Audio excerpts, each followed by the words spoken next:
বিজয় ভার্মার সঙ্গে বিচ্ছেদের পর ব্যক্তিগত জীবনে নানা টানাপোড়েন থাকলেও তামান্না ভাটিয়ার ফিল্মি ক্যারিয়ার এই মুহূর্তে দুরন্ত গতিতে এগোচ্ছে।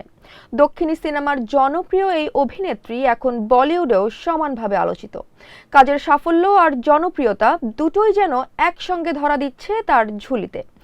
ব্যক্তিগত ঝড় সামলে পেশাগত দুনিয়ায় তিনি এখন পুরোপুরি ফোকাসড, জানিয়ে বিস্তারিত থাকছে এই প্রতিবেদনে।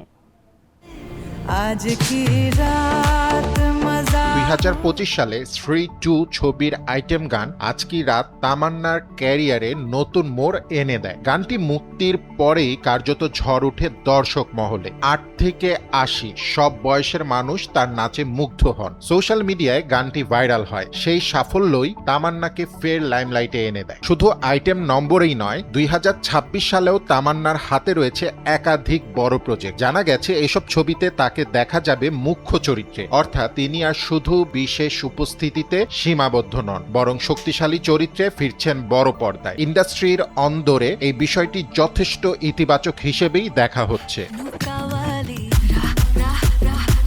এই সাফল্যের আবহেই উঠে এসেছে তার পারিশ্রমিক নিয়ে চাঞ্চল্যকর দাবি। খবর অনুযায়ী বর্ষবরণের রাতে গোয়ার বাগা বিচে আয়োজিত একটি কনসার্টে পারফর্ম করেন তামান্না। সেখানে তার পারফরমেন্সের দৈর্ঘ্য ছিল মাত্র 6 মিনিট, কিন্তু এই স্বল্প সময়ের পারফরমেন্স ঘিরেই শুরু হয়েছে বড় বিতর্ক। বলিউড সূত্রের দাবি, ওই 6 মিনিট নাচের জন্য নাকি তামান্না নিয়েছেন 6 কোটি রুপি, অর্থাৎ মিনিট পিছু 1 কোটি রুপি পারিশ্রমিক। এই খবর প্রকাশ্যে আসতেই বিনোদন দুনিয়ায় শোরগোল পড়ে যায়। অনেকেই বিষয়টি বিশ্বাস করতে পারছেন না, আবার কেউ কেউ এটিকে অতিরঞ্জিত বলেও মন্তব্য করছে। একাংশের প্রশ্ন, যেখানে একটি পূর্ণাঙ্গ সিনেমায় মুখ্য নায়িকারা সাধারণত 5 থেকে 6 কোটি রুপি পারিশ্রমিক পান, সেখানে কয়েক মিনিটের পারফরমেন্সে এত টাকা কি যুক্তিযুক্ত? অন্যদিকে তামান্নার সমর্থকদের দাবি ভিন্ন। তাদের মতে বর্তমান সময়ে তার জনপ্রিয়তা ও বাজার দর অনুযায়ী এই পারিশ্রমিক অস্বাভাবিক নয়।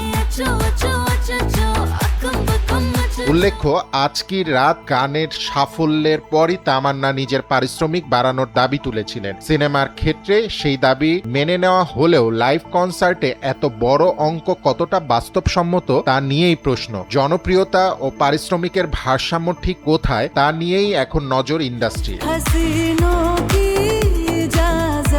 ফুয়াদ রোহানী খান, NPB।